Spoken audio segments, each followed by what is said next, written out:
Yang lagi di propaganda program sepak bola. Untuk Anda. Mantap. Kalau sekarang ya kiper Italia itu udah dipegang sama Gianluigi Donnarumma. Betul. Karena selain emang kemampuannya yang bagus, secara tinggi badan juga dia tinggi banget ya, tinggi besar ya. Sangat mengisi kualifikasi sebagai seorang kiper gitu. Sebagai kiper. Jadi semua ngerasa aman lah hanya dengan melihat sosoknya. Karena ya dari dulu kalau misalnya sosok kipernya besar tuh minimal bisa mengikuti psikis lawan lah. Psikis lawan, benar. Nah, dan Gianluigi Donnarumma kini telah menjadi suksesornya Gianluigi Buffon. Betul, nama yang sama ya. Nama yang sama setelah sang senior pensiun dari karir internasional. Hanya berselang 3 tahun dia membuktikan pantas jadi pemegang tongkat estafet daftar penjaga gawang hebat dari Italia. Gila. Setelah menjuarai Euro 2020 pada Juli 2021. Betul. Dia pun sekaligus menjadi pemain terbaik di Euro 2020 dan menjadi kiper pertama yang pernah memenanginya. Dan kini nih pemain yang akrab disapa Gigio ini tampil sebagai andalan Paris Saint-Germain di bawah Mister Gawang. Nah, dia bergabung setelah meninggalkan AC Milan dengan status free transfer menjelang awal musim 2021-2022. Juara Liga Domestik pada musim itu menjadi persembahan utamanya di PSG. Ditambah dengan Piala Trophy des Champions 2022 usai meneluk juara bertahan Coupe de France Nantes. Jadi udah tambahan trofi lagi tuh. Betul.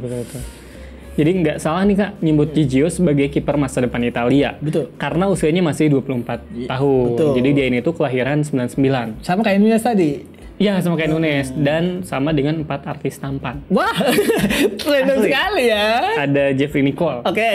Tengku Rasya, Oke. El, dan Iqbal Ramadan. Wah, itu saya nggak bisa bantah sebagai Nggak bisa ganteng. bantah. Ada satu lagi tapi rada calei. Siapa itu? Bastian Steele. Oh, dia juga sama Iya, sama dia juga Iqbal ya. iya. Ya itu enggak deh. Aduh. Dan mungkin ya buat yang nggak ngikutin dunia keartisan kayak Iya saya sih. gitu ya. Orang-orang tuh bakal mikir Bastian Steele ini teh pabrik baja. Karena kan ada Krakatau Steel Iya gitu. juga. Kenapa namanya harus steel ya? Orang tuanya tuh apa ya inspirasinya ya? Baja. Squad baja. Nah, bahkan Gigio ini pun digadang-gadang sebagai salah satu penjaga gawang terbaik dunia pada masanya nanti. Tapi saya sangka kalau kiper Jangkung kelahiran 25 Februari 1999 ini dulu ternyata adalah bocah yang penakut. Waduh. Jadi dia tuh tingginya kan 196 km. Gila. Tinggi banget tuh. Itu orang apa? Titan. Titan bener. Titan aja nggak nyampe. Bahkan dia pun pernah kabur meninggalkan gawangnya Kak. Karena takut dengan kembang desa. Oh, masa kembang desa dia tanya? Enggak juga. Tergantung orangnya.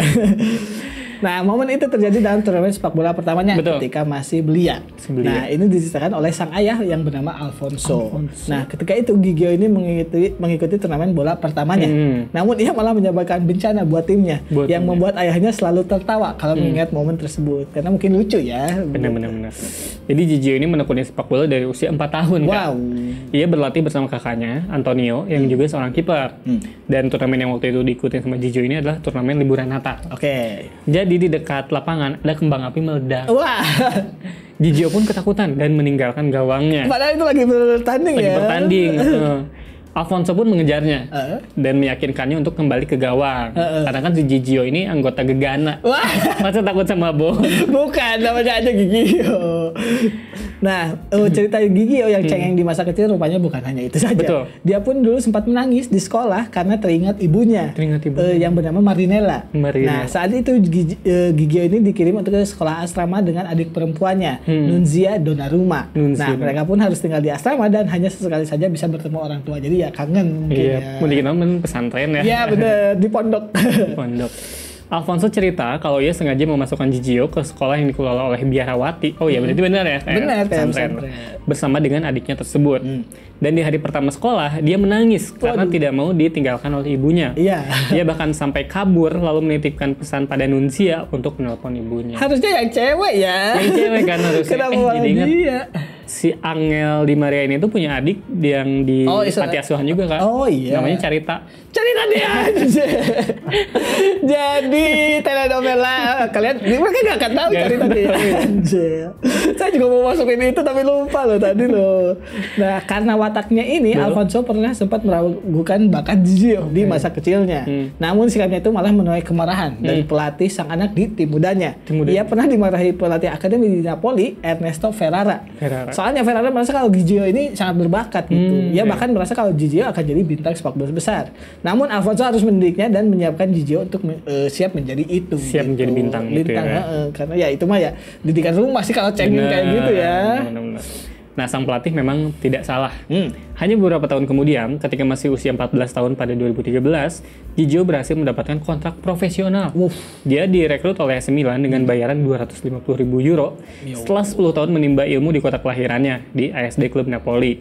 Ketika itu kakaknya, Antonio, yang 9 tahun lebih tua, udah lebih dulu bergabung dengan AC Milan. Betul. Nah, meski mulai karirnya di akademi, namun Gigio ini menghabiskan waktu 2 tahun sebelum dipanggil ke tim utama AC Milan di 2015-2016.